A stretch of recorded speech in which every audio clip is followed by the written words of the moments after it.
I mean, I'm currently here at the moment, but it is what it is. It kind of looks like a childhood prepubescent bedroom, but it's fine. It is what it is. What about you? I'm still at home. We're in between rooms as we have a lot of construction going on. This is my old. I mean, there's nothing to look at. And then I'm upstairs right now. Anyway, but that's why it's so bare. But Yeah.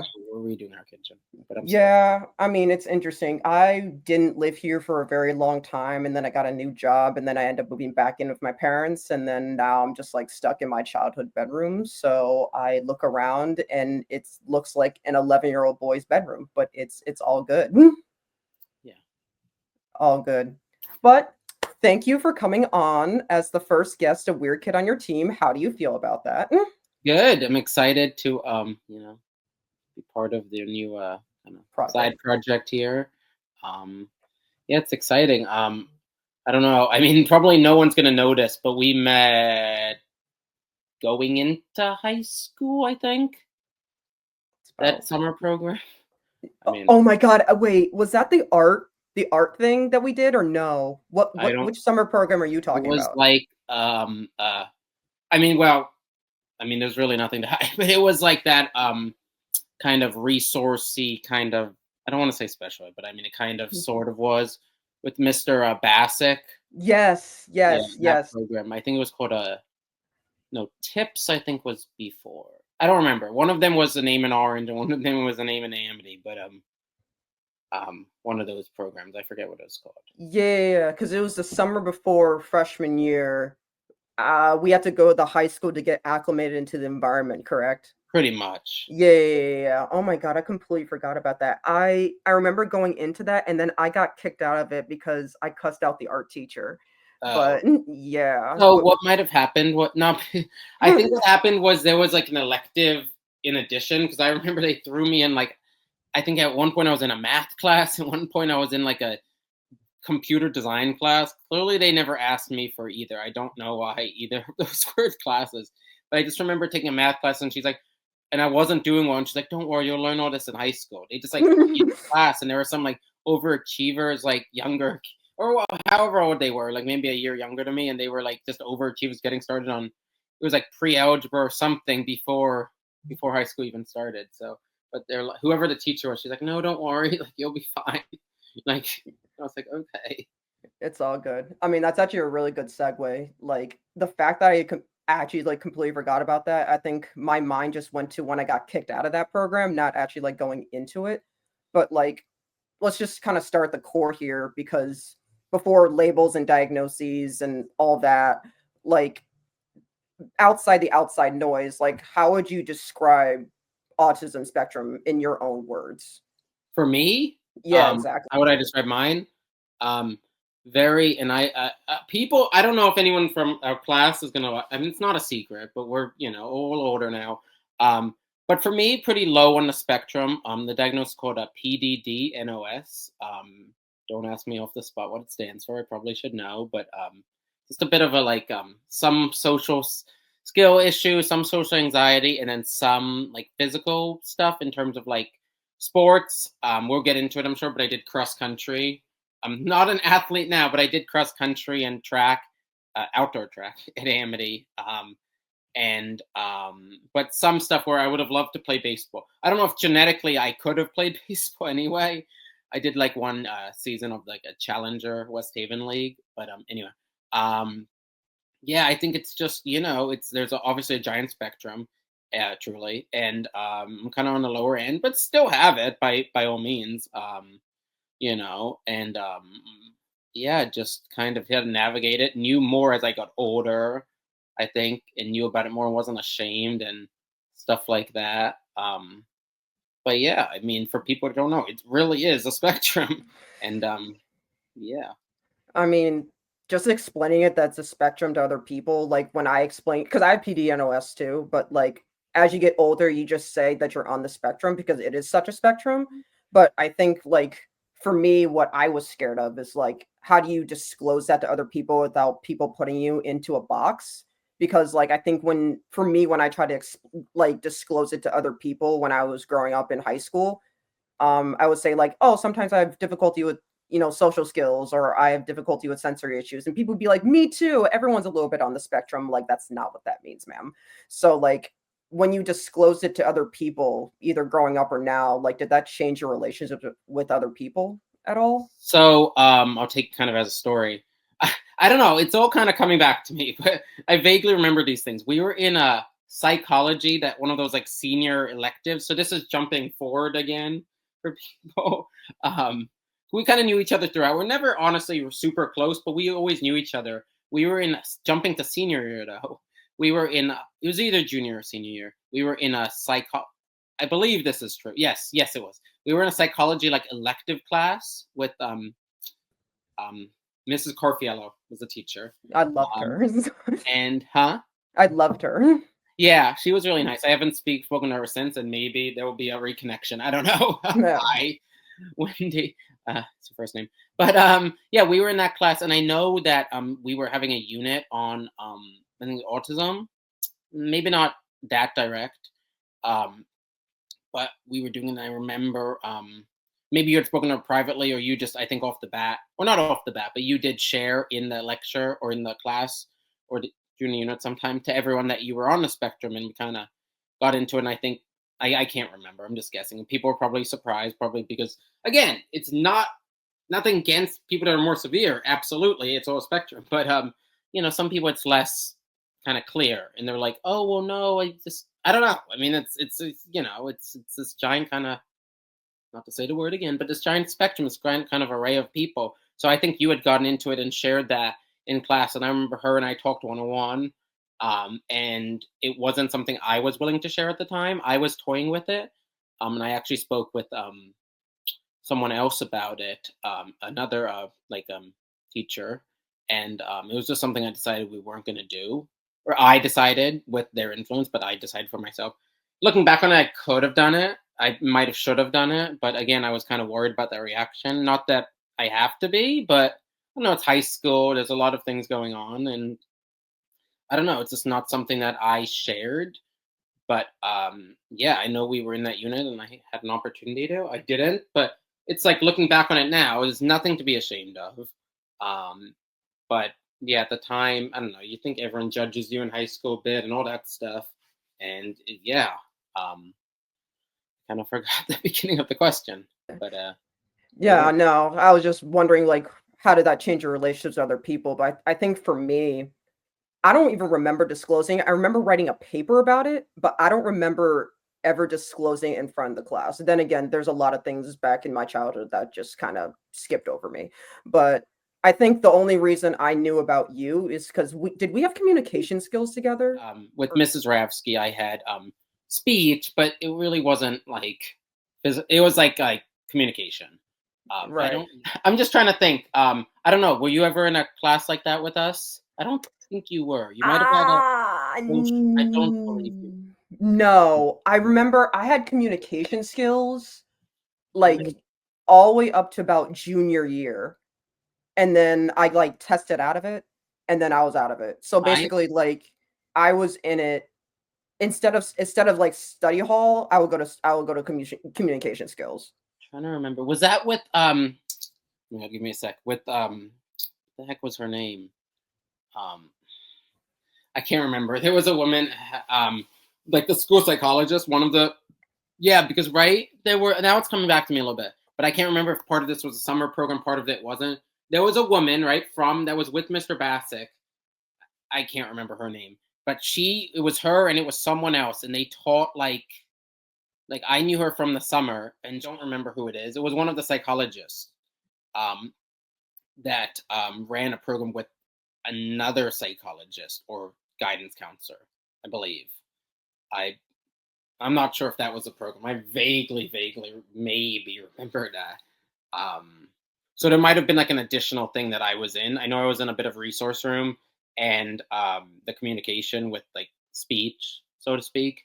But I wasn't in like so AMD had like for people that were more severe, and I don't know if we want to share this or not, but it is public information. What they call A school, which is very much I was not in, but they kind of had that, which was a fully kind of secluded program, and then they had more like I don't know what the term is, but they had more like I guess inclusive, like where you just are on the spectrum. Maybe you have an IEP or a 504 education plan, and you had resource room, or maybe you had speech, or maybe you had some assistance with, I don't know what else. I mean, maybe occupational therapy at that point, something like that.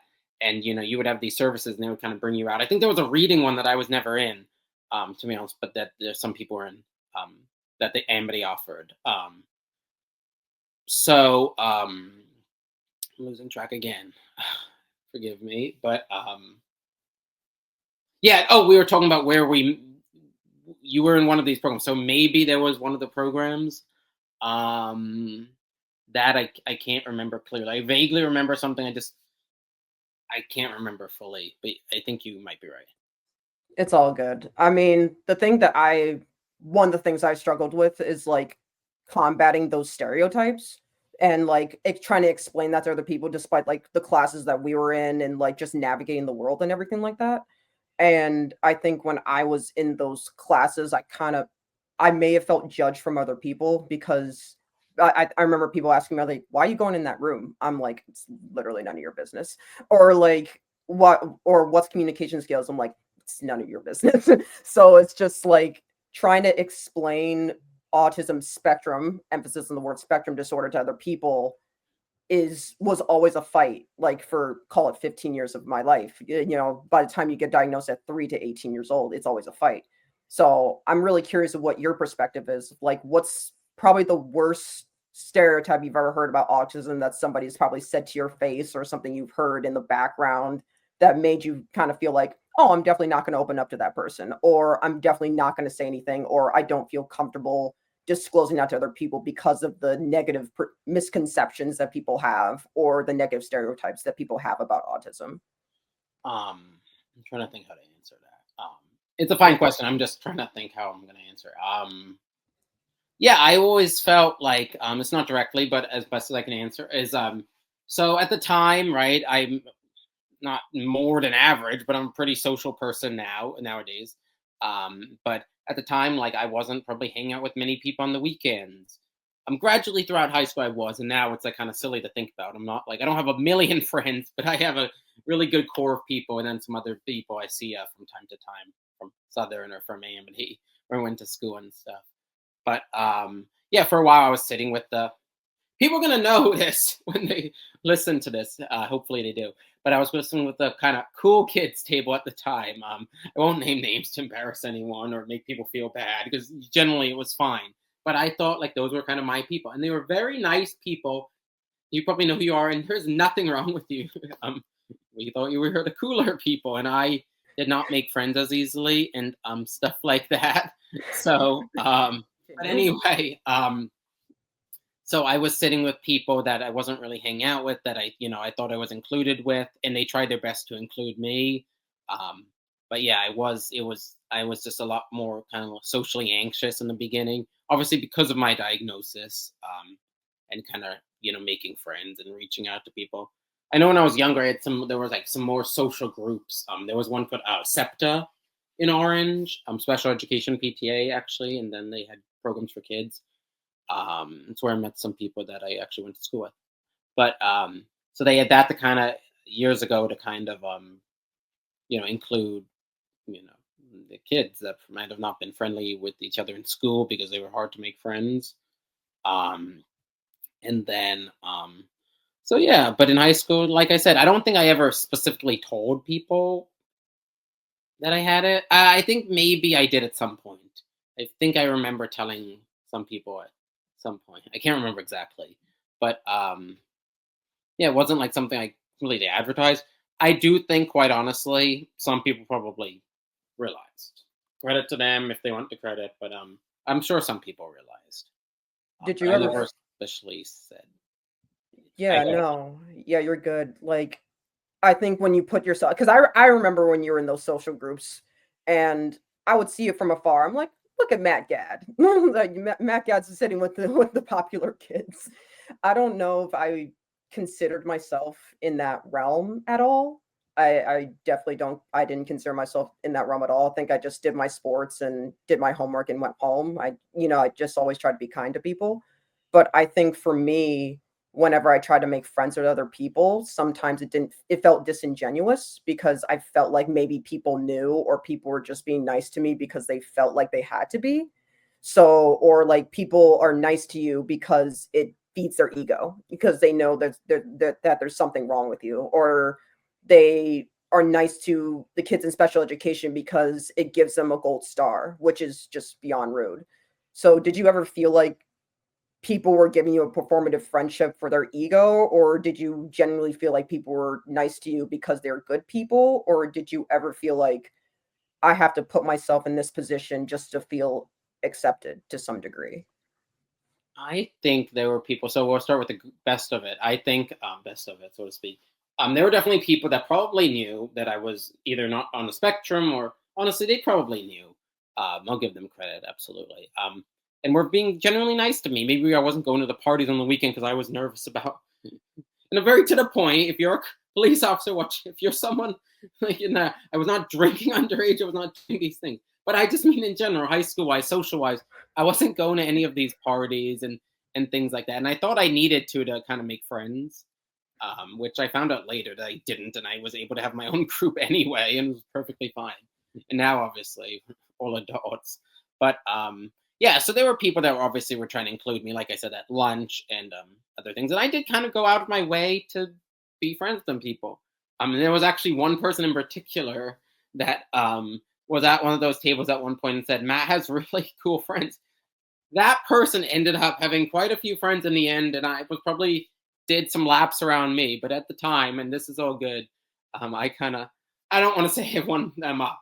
Again, it's really funny when people know who I'm talking about. They probably won't, but yeah, it's just funny. But then I think there were other people that bullied me, maybe not because, in more so in middle school, that maybe not didn't know I had autism completely, but I had an accent unrelated to autism because my parents are South African, and I had a thicker accent when I was younger. Um, so some words I spoke like my parents. Some words I probably still do, not as much, but so I think for that, and maybe because I was weird, that I was bullied kind of quite extensively for a while. It really fizzled out in high school, but I believe. But yeah, so people do judge, absolutely.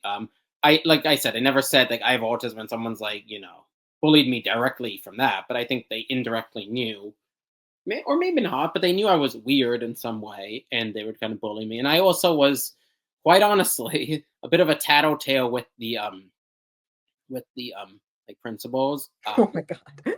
I do remember, and it's really funny now because I'm actually kind of somewhat friends with one of these people that I thought was bullying me. Um, but yeah, I did kind of because I was more sensitive as well, and I did kind of tell on people. It was very limited. There was this one not apply to everyone, but yeah, I did because people were giving me a hard time. Now, you should always report the bullying, but some of it probably wasn't extensive bullying. Still bullying, so you know. But yeah, people definitely did know I was weird.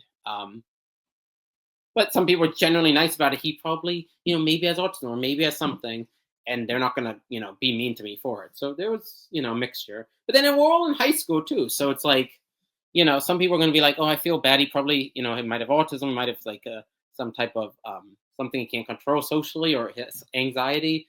But maybe they're not like, we're gonna bring me to, the football party or the lacrosse part, which they don't have to.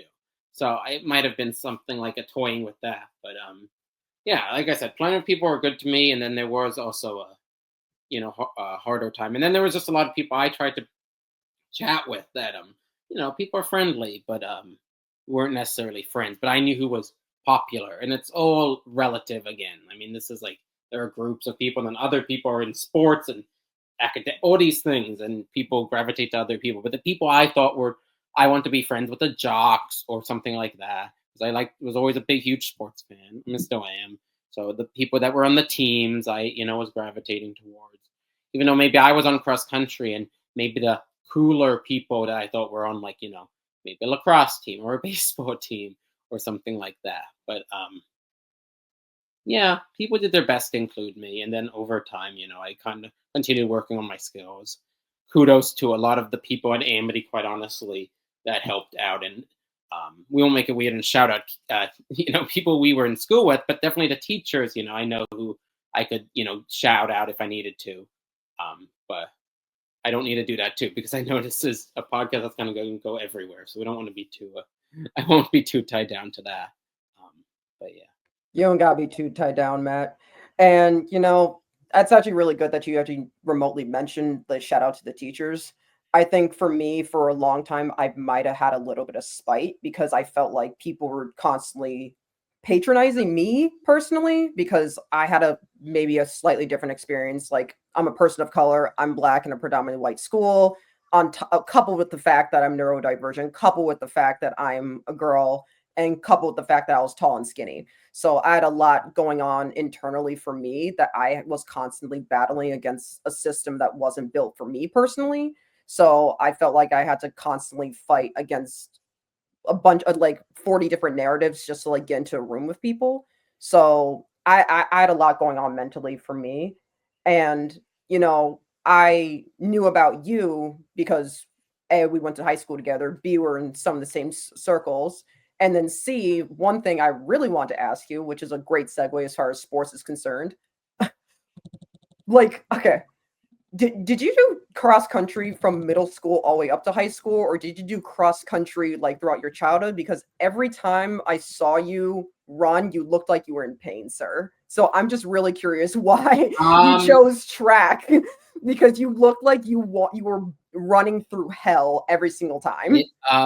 and Coach Jacobs and Coach Orgavan probably laugh about this now. Was I probably There were plenty of times I was serious about my training, but there were also times I wasn't as serious about it.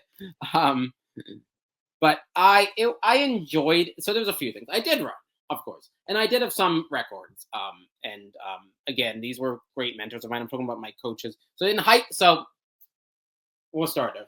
In middle school, I did cross country with Mr. Tabaka, Jess Tabaka, and yeah, I definitely remember doing it in middle school in I believe 7th and 8th grade. I didn't do indoor track, I didn't do outdoor track, but I did cross country. Don't know why I didn't do outdoor track. I don't believe I did. No, I just believe I believe I did cross country in middle school, and it was nice, social acclimation, and it wasn't a cut sport. It actually reminds me of, I don't know if anyone's seen The Middle, but when Sue is on cross country and it's a no cut sport. So kind of that same thing. Oh no, not that she's on the autism spectrum, but she I don't know what she's on actually. I haven't watched the whole show. But anyway, so it's a no cut sport as well. And I was never good enough for baseball and stuff like that, which I love baseball, so I probably would have wanted to play that. So that's part of why I was on cross country. Should have trained a bit more, but like I said, I did have some good moments. I did, but I did cross country middle school because of that inclusivity. I don't know why I botched that. So again, but I did cross country in high school because in middle school and high school, because it was a way to be make friends and be social and get exercise. And then in high school, I also did outdoor track. I never did indoor track. I think something about being kind of a wimp. I mean, it was cold out, to be honest. And then I did outdoor track 3 out of 4 years. I don't know why I said that. Let's just say 04. I quit once, but I don't need to put myself on blast for that. But anyway, yeah. So I did. Like I said, so I did cross country in middle school. Got acclimated socially. It was great exercise, all that stuff. And then same thing in high school. I did cross country and track in high school to kind of similar things, but obviously I didn't have coaches that went easy on me. I mean, AMD is a world-class program. Well, definitely in the state. We'll say world-class. World class is bold, but okay. We can edit But that. it's a good program for boys. I'll say that. It's fair. I don't know. Regional We class. had How a about that? regional stronghold. Oh, that's a good way to frame You're it. right. You're right. No, you're Regional right. You're right. I don't know stronghold. why I said word. If we were like top 10 in the nation, I think we would have known. Yeah, no, you're right. I had some great coaches though that I probably leaned on more just as like some people that I was trying to, kind of look up to in terms of, they were like adult figures, that kind of teachers that I could turn to, and there was support and stuff. And obviously my teammates were supportive, but not everyone knows, everything someone's, has going on. It's fine. But yeah, there were a lot of good people I met. And the people on the cross country team were different to the people I was sitting with at lunch, so to speak. So it was a whole different group of people, that were just really good at running and enjoyed running. I did enjoy it, but I could have obviously done more, and I wasn't the best athlete in general, just genetically and with, the diagnosis. I'm a little bit low tone. So, I'm never great at catching a baseball, throwing as much as I want to be, but I'm not. It's just the reality. I can work at things, absolutely. But, so yeah, anyway, long story short, that's why I did cross country. But you're right. I mean, not this freak athlete. And I wish I was good enough to do Division II cross country at Southern, but I wasn't. And again, I probably would have liked it more socially. But yeah, that's why I did it, because it's a no cut sport. I committed to it as much as I could and wanted to, but that's probably why from the get go, I did it in middle school.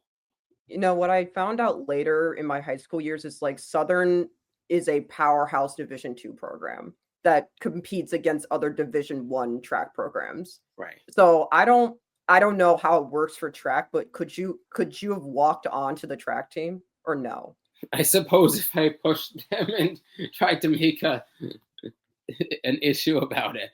I mean, no, I wasn't I wasn't at that level. It's a Division I program. I mean, the way not to be meta, but the way it works, they're competing a bit differently than versus like other sports for D2 and stuff. That's irrelevant to the podcast. But yeah, no, they were, definitely. I probably couldn't. I did ask them. I kind of wanted to like run with some of the guys in practice, and they didn't say no. By any means, I'm sure they wanted to include me, but I was not at that level. It was like something I knew socially, and then when I was doing writing, I was doing journalism at Southern. I had met the coaches at Southern, and I would interview them, and I would like kind of hang out with them a bit. And then they knew Coach Jacobs and probably Coach Orgerman as well. And yeah, so I liked chatting with them when I was at school and after classes, or would come in fairly often. Yeah, but actually, one time Coach Jacobs was at Southern saying hi to one of the coaches and preparing for a race or something. So it was kind of like they were in the office and they're like, "Hey, it's Matt Cat." But yeah, so that's kind of the sport I had gravitated to. But no, to answer your question, no. I mean, it's so elite. It's all good. You actually just mentioned something. So I this is something I've been like really rattling with my mind, and the big reason I wanted to talk to you today is like that transition from high school into sport journalism. And what I've been really like looking into is that a lot of like sport journalists and broadcasters like understand stats from like 90 years ago, and they can understand it to a T. Like they can rattle off stats, they're obsessing with it, they can write these storylines and connect with athletes on such a deep level. And then they can write these storylines from beginning to end to create this rich interpretive way of like looking at a sport. And if you're really good at it, you write stories that really make athletes into really highlight athletes as these human beings on the court. And something that I'm working in this space now is that a lot of these broadcasters can like rattle off stats from 200 years ago off the top of their heads. So, and they're really hyper focused. They have so much energy. They're really impulsive, and they can talk your ear off about a very, very specific topic and just go crazy about it. So that transition and knowing our diagnosis as people on the autism spectrum, I'm curious of what your perspective is of, do you think like a lot of journalists are like neurodivergent and undiagnosed based on like certain characteristics or stigma? Like what's your input on that? I'm really curious what your side of that. Naturally for me, and you are right, a lot of them do a lot of stats. Naturally for me, well, I do follow some stats. I'm definitely not a math person. But for me, honestly, it's about storytelling. It's about connecting with people. And just in general in life, it's about connecting with people. And actually the work I do now, not that this is any, but I mean, just the work I do now is more focused on human resources. Yeah, no, when I was doing, I studied journalism. Not everyone kind of ends up in what they were studying. I'm still do it on the side when I can and where I can. But No, naturally, I'm always a storyteller, and I'm a people person, and so that's what gravitated me into it. Loved sport and wanted to tell stories, and loved writing, and was not to be cocky, but good at writing.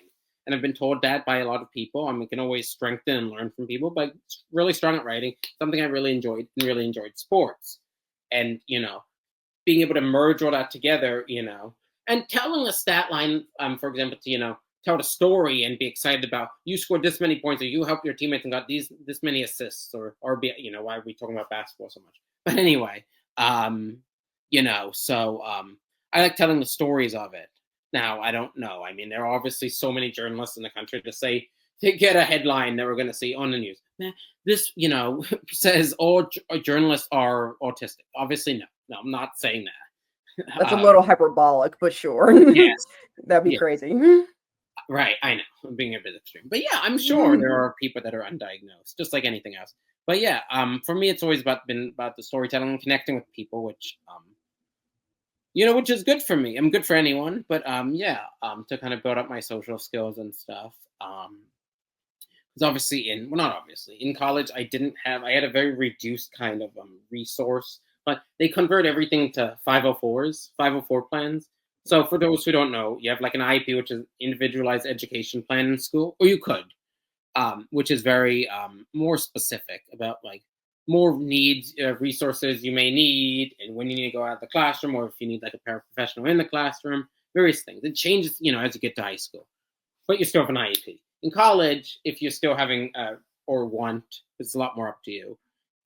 Resources you can get, they kind of convert everything to a 504 plan. Some people had a little bit less services in school. They had a 504 plan earlier on. Me, it was always an IEP. Graduated high school, it all rolled over to a 504. It's a bit meta. Hopefully there are some listeners that will understand that part of it. But yeah, so I lost track of what we were saying. It's gonna seem really meta and autistic. Listen, I'm here for it. If you can just rattle when you want. I mean, you kind of already answered it, but I'm also really curious to like, did neurodivergence or like your autism spectrum give you like such a deeper sense of like that human storytelling, or did it give you such a better connection of what someone might be going through? And that's what maybe drew you into sport journalism. I'm really curious about that. It's possible. It's possible. I mean, I've always liked, making friends, and maybe I'm a bit more intentional about it. I don't know. I mean, everyone wants to make friends, right? But I mean, because I hadn't made friends until, I don't want to say later in life. I recognize I'm 28, but later in my kind of childhood, I guess. But yeah, no. I mean, I thought I had that connection from. I don't know. It's hard to say. I mean, like I said, I always loved sports. Is that a direct thing? So there's some people that have these like super special interests. Now I like baseball. I'm a huge New York Mets fan. There are a lot of diehard, as they call it, sports fans. I don't think. I mean, people can say it's my special interest. I'm not and it's a spectrum, right? I am not anti anyone on the spectrum at all. But I don't believe I have a true special interest. That's just me. People can say it's denial. I generally am telling you, I do not think that applies to me. There are a lot of people that have a really interest in baseball, have a really interest in music, have a big interest in, following food or something. So I don't think it's like that, but I think naturally, with all the things I was kind of working on just socially and just as a teenager growing up and all that stuff, I loved sports, just like people love, like I said, a lot of other things. And that kind of drew me to the writing, to the journalism. And then naturally, because sports was my largest interest at the time, what drew me to sports journalism.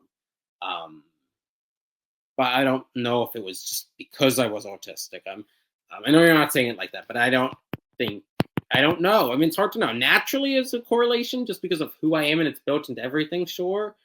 But I mean, I think the interest could have been there, obviously, regardless. Like I said, people can throw what they want to kind of say, but I mean, not we, but like people are still learning what autism is. Like, I'm growing to find out that like, I mean, we're both born in '96, But like even like 20 years before that, people still didn't have a full grasp of what autism was. And even in like the mid 90s, people were still trying to understand it. Now we're in the 2020s and people are still learning what this is. And I think for me, like same thing with you, I don't think I have like a special interest. I think like autism is such a spectrum that like you can't really pin it down to one thing. So like I guess my special interest was sports, but at the same time my special interest could be so many things and it's so fleeting that it just kind of bounces around like everywhere and anywhere. So it is what it is. Like that's the big reason I wanted to ask you that because it's like the spectrum is it's fleeting. Like it's a spectrum. It goes every which way and it's kind of like the way I explain it to people is like, you wouldn't put you don't think all black people are the same, so you wouldn't put people in a box. We all have special characteristics that make someone black, but doesn't mean all black people like the same thing. Same thing with autistic folks. It's like we all have certain characteristics that make you autistic, but doesn't mean that only 4 or 5 things make you autistic. You know what I mean? It's a bunch of different things. Mm-hmm. So like that's kind of the way I explain it to people. And then when I explain to people like that, then it's just like, oh, that makes sense. I mean, and that also like kind of bleeds into one thing for me is like, do you think that like because of all this information that we're learning about autism and sport journalism and sports in general, like how much more do you think people have to learn about autism, especially in the sporting landscape and everything? Like what more can people learn about this? Um, so I'm sure there are people. I know for other things, not that the podcast is about this, but I know there are other things like someone came out as gay and they'd be like, they're the first gay, openly gay American sports player. I know there was I don't want to say trend, but a lot of that happened. And then there's, people that might say they're the first one to, take a stand against something else. But you've never seen someone say like, oh, I'm an openly autistic athlete. I'm sure though, and maybe it's lower down on the spectrum, I'm sure there are. I mean, not everyone has to come out and say that by any means, but to say there's no one with even our diagnosis or a little more severe or a little less severe, what have you, that they're not playing, in the pros or close to it now. I mean, I don't believe that, quite honestly. No. I mean, like if you really think about it, 15 to 20% of the people in the world are neurodivergent.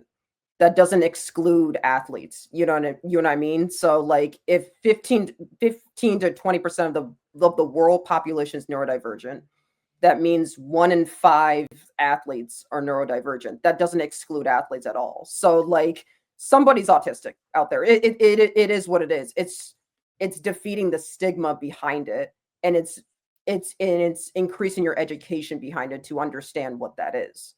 So that's really all it is, and that's a big reason why I wanted to start this podcast. It's like shedding light on how neurodivergence in sport can probably affected your childhood and growing up, and how does it affect you now as an adult, and how does that transition into your life now? So that's a big reason why I wanted to start this. And what I'm also really curious for you is going from sport journalism to HR expert at Target. Yes. What exactly like well, no, because when I found out that you worked at Target, I'm like, okay, bit of a career change, but whatever, no judgments here. So like what exactly led to that transition? Was it COVID? Was it just a life change? Was it gradual survival? What was it? I work very hard, and I just recently started kind of the HR program to have some more career longevity.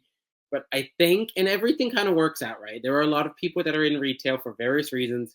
They drive, right? Just because I know it's uncommon. But maybe it was a glimmer that you're like, maybe there's a reason Matt, didn't get a job in sports. Because I believe, quite honestly, I could have gotten a job in some type of reporting role locally, at least. But yes. Listen, life is no straight path, so I don't judge. No, yeah. So I started a Target, or I started retail, right? Needed a job, finished school. So I was at Lowe's for a little bit, but that was just, while I was in school. And then I went to Target. So I graduated, obviously, needed a job while I was looking for a job in journalism. in 2020, late 2020, I started retail. In 2022, so yes, it's a bit. It was COVID, but I'm not. COVID makes a difference, but that would be kind of making an excuse for my scenario, right? A little bit, at least. In 2022, I got a great job with this place called Engage Voters US. It did like marketing for people running for office, quite honestly, across the political spectrum. So we dealt with people from all kind of ways of approaching their campaigns and just a lot of things like that. A lot of very diverse political things. I mean, people running for office, Democrat, Republican, local election, things like that. So it's Mark, who's my former boss, someone I'm still chat with, and see sometimes. He took a chance on me. We got into it by at least the second interview. Some of my background, and he thought it was really interesting, not from a kind of a idolizing point at all, but thought it was interesting. His he's related to a therapist, and they he just thought it was an interesting thing. Again, want to kind of give me a shot, and I really appreciate that. Just like now, I'm getting a shot again and targeting my neuro. But yeah, so I just kind of stayed it. But anyway, then I had this job in 2022. It was just the commute was long. I was commuting to White Plains, and we had I was doing a hybrid job, but he wanted to kind of make it more in person for me, which is fine. I do respect that, and I wish them all the best. I still do, and I do stay in touch. But so he gave me this chance in 2022. It didn't work out. I made the choice to leave after about 5 months, and I went back to Target because that was the next job that I kind of had like a little bit of a kind of as needed basis with. So I never fully left. It took me a minute to kind of get hours back. But so yeah, I had at Target when I started. I did some internships. I was involved in a few things, kind of still seeing where my career was going. Then took the marketing job. Then came back in late summer, kind of summer 2022. And then, kind of still applying the jobs, but maybe, it's tough. Journalism's really competitive. And then realizing, oh, okay, let's take this next chapter in 2024. I can use all the things I've learned. Let's at least, even though it's still Target, learn human resources. Is going to open up more doors for me. So while I still have that support at Target with people that have been really good to me, and not that I again, like in school now, I'm obviously an adult, so there's no IP, there's no 504 plan. I mean, there could be something if I really needed the accommodation, but no, that's not what I'm kind of after. But yeah, still people that like I said, I'm hang on to certain people, and I'm very close to certain people. So like in school, certain managers and mentors of mine, I would be more open with and stuff. Anyway, long story short, that's where I'm at. And I'm trying to continue to build something. Maybe it's not journalism. Maybe it's another kind of career path. But that's kind of where I'm at. And now I'm just gaining this HR experience, and will either stay with the company or I won't. But I'm developing that new experience and a lot of support, and I just, I feel, accepted there. And like I said, retail is very interesting. Not some people went to school, some people didn't. People are in school that are working, and then there's obviously people that are out of school that are in the industry for a multitude of reasons. Right. I'm curious. So, like, how did you? Because obviously, like, Target's been really good to you. You've been there, what, 4 years, right? 4.5 about. 4.5. Oh, congratulations. Like, how do you disclose your diagnosis to people at Target, or are just people very open and very respectful to you in general? Like, or do you not feel like you have to disclose it at all? Like, how do you manage that as far as your relationships, especially in a work environment? Most people, quite honestly, that's my choice, don't know. Like I said, if they want to kind of assume, and maybe they have some knowledge with people that are on special needs, either in media or in life, they're close with someone, they personally know someone, what have you, they can say, oh, maybe Matt's a bit on the spectrum. That's fine. I don't really say there's some people that just naturally in work you're closer with. You form closer bonds, kind of a friendship or a work friendship, a genuine friendship, what have you. So there's a few managers and a few team members, like associates that I work with that I have kind of a more of a not as complete work relationship with that I shared with some stuff about myself. Most people don't know, and like I said, some people probably know, even though I've never told them. He might have some type of special needs or something. Uh, but no, I haven't. Like again, I choose not to kind of completely share that. It's not hiding, but it's just not something that, like I said, there's also people that quite honestly, and I'm not saying people I work with did not do this, but that don't know a lot about the spectrum, and they see someone that's severely autistic or something, and as soon as you say you have autism, well, how does this make sense? Because I see Matt every day, and he's doing his thing. He's very, vocal at work. He's, doing all these things. He's acting like a manager. I think he wants to be a manager next year. Things like that. So sometimes when people hear it, they're like, well, how would he be on the spectrum? Because I know someone from my cousin is on the spectrum, has autism, and she, it's just not everyone knows, and it's fine. But I don't choose to share it personally. I could. I also don't want to make it kind of my personality. Like my whole thing is I don't want it to be like, oh, I have autism, so I want to work really hard at this, but I might fall short.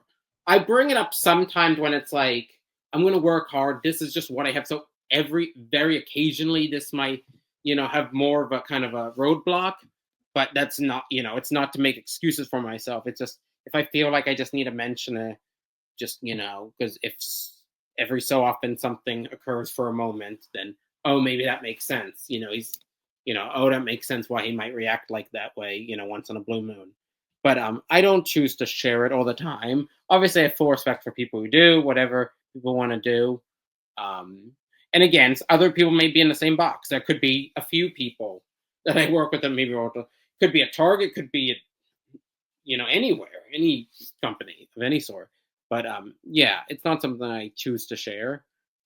But it's not something I'm ashamed of. It's just personal information, and everyone kind of, like I said, I share with the people I'm close with that I want to share with, and then other people don't know as much about me. But I mean, it depends. I'm not like closed off. I'm very friendly. I need to be vocal for my job as well. So like I said, human resources. I'm going up to a lot of people. Checking in with them on various things. So it's good for me. It's good for the socialization. It's good for career development.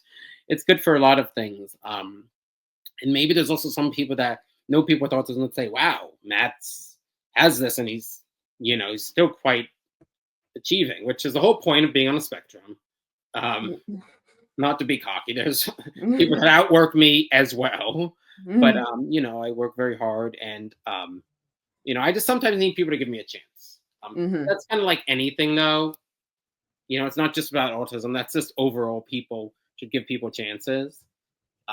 But yeah, because sometimes, like, if I can't, have all the skills right away on professionally or just overall, but you can give me the chance to kind of show what I can do, and let's maybe if we have to make a slight accommodation, but let's make it work, because then you can see, oh, well, I'm glad I did that because look at Matt's excelling at this or that.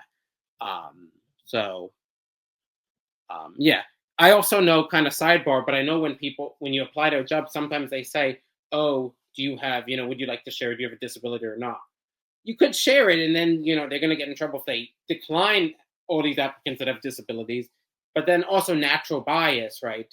They can say, well, I wonder what disability he has. I don't think this is going to be good for the company. That's, and there are ways, there's a gray area and everything. That's not why, and you can never prove that's why they're not hiring someone. Maybe that's not the true reason, but it can influence. So it can be good, it can be bad. And sometimes you put don't answer, but that maybe it helps you get the job. That's a literally discrimination, and yeah, you could definitely sue, but it is what it is. So, I mean, I couldn't respect you more by choosing your path and choosing what you want to do in life and choosing like how you want to disclose that. I'm just still kind of getting around to it. I mean, we're both 28 years old and I'm still just getting around to disclosing this with people because I think at the end of the day, it's just how both our brains are wired, or both our brains are wired very, very differently. It's not to say that's the same exact way, but our brains are wired differently. And by the way you want to disclose that with people is completely your choice. And I couldn't respect it more. And especially at Target, like where it's supposed to be a very inclusive environment, at least that's how they market it. And in that way, like I respect that you stay at a place where you feel supported and you feel included to some degree. And yeah, man, like I couldn't respect you more for that. With the team, specifically in our store, I feel very included. But yeah, it's good, and it's, like I said, it's allowing me the tools to have kind of another office job. I still have to do things on the floor, with the sales floor and stuff, but I get some at least half the day, sometimes all day in human resources, which is kind of, they say HR expert. I'm really an HR assistant. Some of it's similar to like a human resources generalist, which is a pretty entry level HR position in just overall. Some people say it's not exactly what we do as exactly what a generalist does, just because we're also in retail. So it's just a few things, just outside of, oh, you do retail and HR. No, just even in general for human resources, there are retail components. Obviously, you're HR, but you're working in this industry. So like anything else, there's specific things. So I can't say the job I'm doing is exactly the same as someone that's entry level HR at, the hospital or something. But I think it gives me a lot of tools, and I decided, kind of to continue to show, oh, I need some career experience, and maybe I've had a tough time getting a job kind of on the outside, but okay, there's this job that has some more office skills I can learn for a bit of time, and I can work on it, and it has a lot of the professional skills and personal skills that I want to work on. And I'm still in that same building. I'm still getting the support from my managers and fellow team members and friends, and but I can kind of push myself to some new opportunities and new things that I might be a little bit more challenging that I can fully am capable of and can work on, but it's a bit of a different kind of animal for at least part of the day. Like I said, some days more of the day than others. But yeah, so all things considered, it was a great opportunity to kind of go halfway to the next kind of step. But you still feel very included, and yeah, it's kind of what's been working out for me. Yeah, I mean, you mentioned it, but I mean, I think now in both our lives, I mean, I think we're both trying to like just figure it out. But and you mentioned it before that you don't drive, and then we're just again, we're both trying to figure it out. But knowing your diagnosis and where you are in your life right now, like how has your understanding of yourself like evolved into your adulthood in every single facet of your life? Friendship, family, romantic, professional, personal, like how is that manifested in your life, and how have you grown an understanding about yourself now at this very, very moment? So I continue to push myself, and sometimes I don't know if it's the thing on the spectrum, just the thing with people in general, and I'm sure it's a bit of both. But sometimes I, want to push myself for something, and then sometimes it's like, wow, another year or two goes by, and now I'm only going to start tackling X, Y, and Z. It's kind of how it is.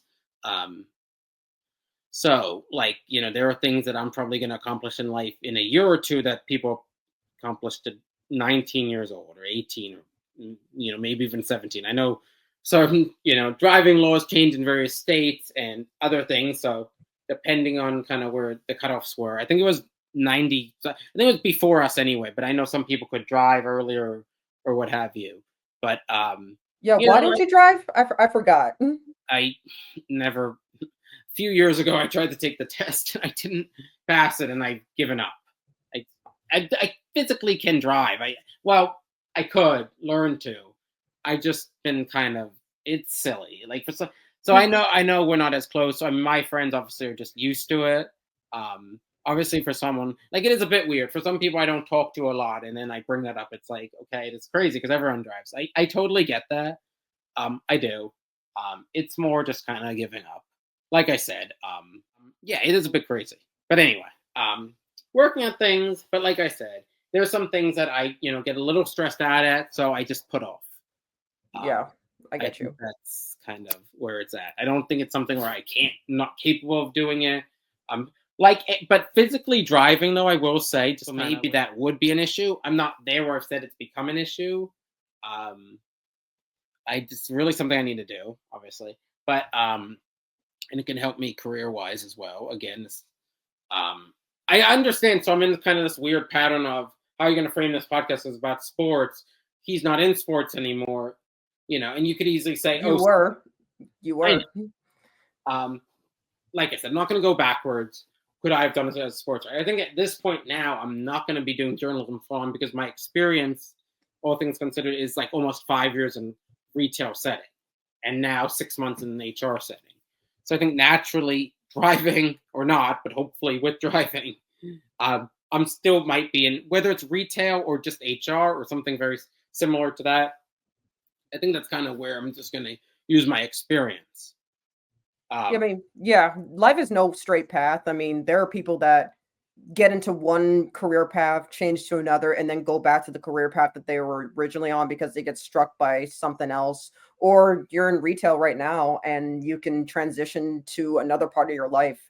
I mean, I don't, I have no reason, I have no right to judge where you go, and it doesn't really matter where you go as long as you're in a really good place in your life. So, and and I've always respected you, and I've always seen you from afar. Like, look at Matt Gad go. It's just like say yes. So more in HR role, it's more about team members, and obviously a lot of confidentiality. Like I said, I know some of this background to kind of craft this podcast, but yeah,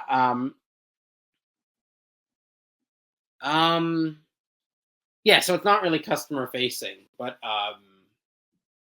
yeah, it's a crazy environment for anyone, right? Service industry, or even maybe if someone's in sales, or I know you're more in like producing and stuff, if I'm not mistaken.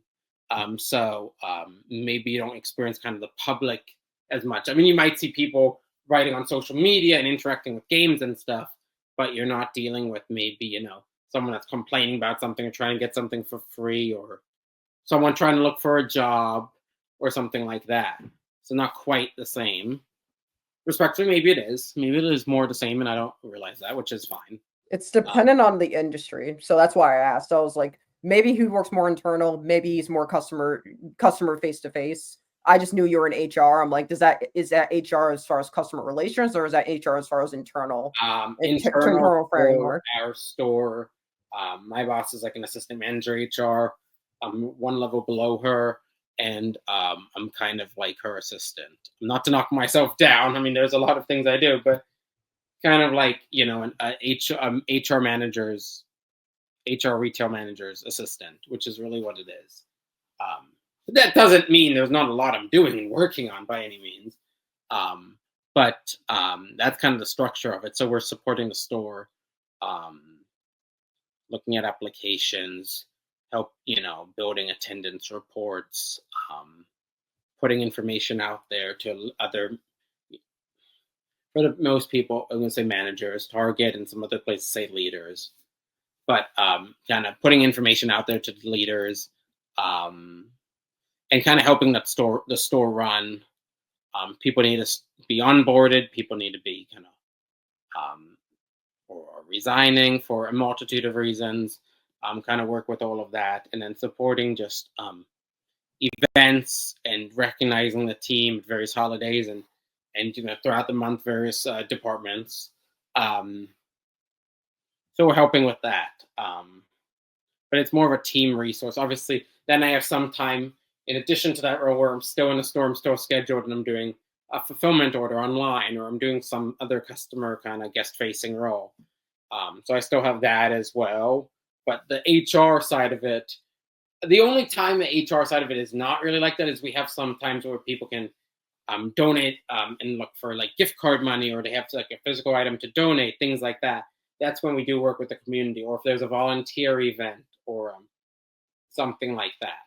But mostly it's kind of working with team members and and other leaders, managers, on that thing, which helps, my communications with my professional skills, my social skills, all that stuff. But yeah, it is a lot more internal facing at this time. Well, I will say my ring light went off, but it's all right. I will say, just to like wrap everything up, um, again, I couldn't respect you more, man. Like that's a big reason why I wanted to bring you on here, is just to understand the nuance and in the intersectionality between neurodivergence, sports, and transitioning into this other part of your life. And you gave me a lot of insight. So I couldn't respect you more with that. My final question to you is like, what are you doing for the rest of the week? Like, what's your week look like?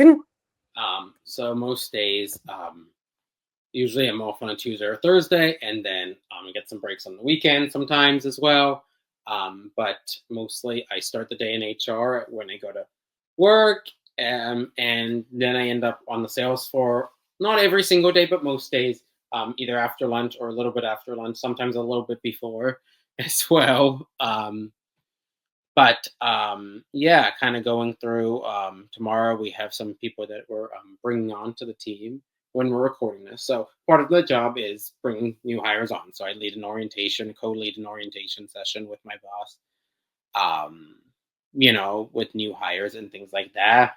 There's emails I have to send out, like showing attendance stuff and accountability stuff. A lot of like structuring, and then how we're going to bring new people on, and things like that.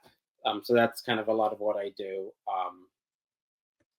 Kind of ensuring, and also being able to be a resource for the team, answering any questions. Someone has an issue with their password expire. I mean, just all sorts of things that encompass HR in any sort of way they will ask about, whether it's literally getting on to do the training, to do the module, to changing their schedule, helping, someone request vacation time, to something more specific where I either can help them, or it's a very serious or not serious, but then I have to bring them to my boss.